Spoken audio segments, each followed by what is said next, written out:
सुप्रभात सभी को। आज मैं उत्तराखंड के सबसे प्रिय और पारंपरिक त्योहार इगास बग्वाल, जिसे बूढ़ी दिवाली भी कहा जाता है, पर बोलने जा रही हूँ। यह त्योहार उत्तराखंड की संस्कृति, श्रद्धा और लोक परंपरा का प्रतीक है। इगास बग्वाल हर साल दिवाली के 11वें दिन यानी एकादशी तिथि को मनाई जाती है। ऐसा माना जाता है कि जब भगवान श्री राम 14 वर्ष का वनवास पूरा करके अयोध्या लौटे थे, तब गढ़वाल और कुमाऊं के लोग अपने मवेशियों के साथ दूर दूर के इलाकों में थे। उन्हें भगवान राम के लौटने की खबर कुछ दिनों बाद मिली, इसलिए उन्होंने दिवाली 11 दिन बाद मनाई। उसी दिन यह पर्व इगास बग्वाल के नाम से मनाया जाने लगा।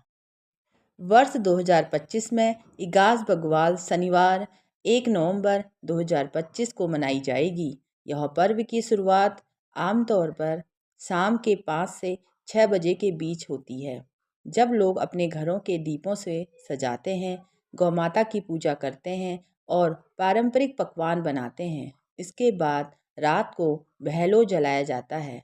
यह लकड़ी या मसाल से बनाए जाने वाला अलाव होता है, जो बुराई के अंत और प्रकाश की जीत का प्रतीक माना जाता है।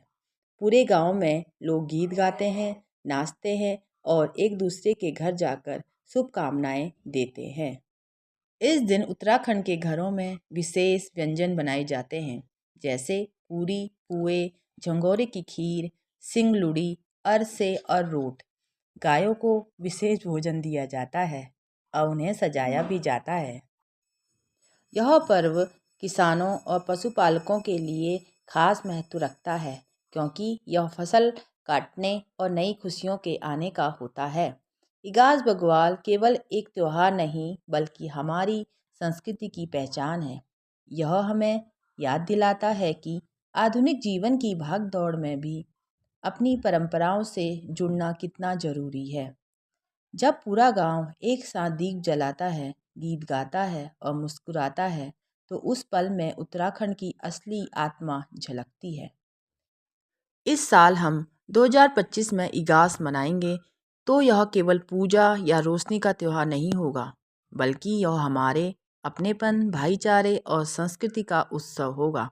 आइए हम सब इगास बग्वाल पर संकल्प लें कि हम अपनी परंपराओं को गर्व के साथ आगे बढ़ाएंगे और अपने गांव, अपनी बोली और अपनी मिट्टी से प्यार करेंगे और आने वाली पीढ़ियों को भी इस पर्व का असली अर्थ बताएंगे। इगास हमें यह सिखाता है कि असली खुशी बड़ी चीज़ों में नहीं, बल्कि अपने लोगों के साथ छोटी छोटी खुशियाँ बांटने में होती हैं।